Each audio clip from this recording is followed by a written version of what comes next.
Hello, ഇന്നിത്തിരി ചക്ക വിശേഷമായാലോ? കുറച്ച് നാളായി ഇങ്ങനെ കുല കുത്തി ചക്ക ഉണ്ടായി കിടക്കണേ. ഇത് നമ്മുടെ ഫാമിലെ വിയറ്റ്നാം ഏർലി ചക്കയാണ്. ഇങ്ങനെ കുല കുത്തി ചക്ക ഉണ്ടാവുമ്പോഴേ എല്ലാ ചക്കയൊന്നും വലിപ്പം വെക്കില്ല. ആദ്യമായിട്ടുണ്ടായപ്പോഴും ഞങ്ങൾക്ക് ഒറ്റ ചക്ക ഉണ്ടായുള്ളൂ. ഇത് രണ്ടാമത്തെ തവണയാണ്. ഇഷ്ടം പോലെ ഉണ്ടായിട്ടുണ്ട്. എക്സ്പീരിയൻസ് ആയിട്ടുള്ള പലരും പറഞ്ഞത് ഇങ്ങനെ ചക്ക ഒരുപാട് ഉണ്ടാവുമ്പോൾ കുറേയൊക്കെ നമ്മൾ ഇടിഞ്ചക്കയ്ക്ക് വേണ്ടി പറിക്കണം എന്നാണ്. പക്ഷേ ചക്കപ്പഴക്കൊതിയന്മാരായ ഞങ്ങളതൊന്നും കേട്ടില്ല. അങ്ങനെ നോക്കി നോക്കി ഇരിക്കുക ഇത് പഴുക്കാൻ വേണ്ടിയിട്ട്. അങ്ങനെ ഇരിക്കുമ്പോഴാണ് ഞങ്ങളുടെ ഒരു ഫ്രണ്ട് പറമ്പിൽ വന്നത്. ആൾ നോക്കിയപ്പോൾ ഇഷ്ടംപോലെ ചക്ക. ഇതിന് വെയിറ്റ് കാരണം ഈ ചക്കയുടെ കൊമ്പ് ഒടിഞ്ഞു പോകണ്ടെന്ന് വിചാരിച്ചിട്ട് നമ്മുടെ പറമ്പിൽ തന്നെ മുള കൊണ്ട് നല്ലൊരു സപ്പോർട്ടും കൊടുത്തു ആൾ. ഈ ചക്കയുടെ അവസ്ഥ എന്താണെന്ന് അറിയാൻ വേണ്ടിയിട്ടാണ് ഞങ്ങൾ ഒരു ചക്ക പറിച്ചു കേട്ടോ. മൂത്തതായിരുന്നു, പഴുത്തിട്ടില്ല, എന്നാൽ ഇടിഞ്ചക്കയല്ല. പലരുടെയും എക്സ്പീരിയൻസ് കേട്ടിട്ടുണ്ട് ഈ വിയറ്റ്നാം ഏർലി ചക്കയ്ക്ക് ആദ്യമായിട്ട് പറിക്കുമ്പോൾ ബ്രൗൺ കളർ അല്ലെങ്കിൽ കറുത്ത് പോകാറുണ്ടെന്ന്.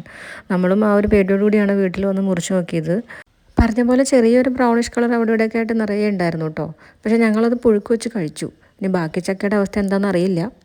അപ്പോൾ ശരി.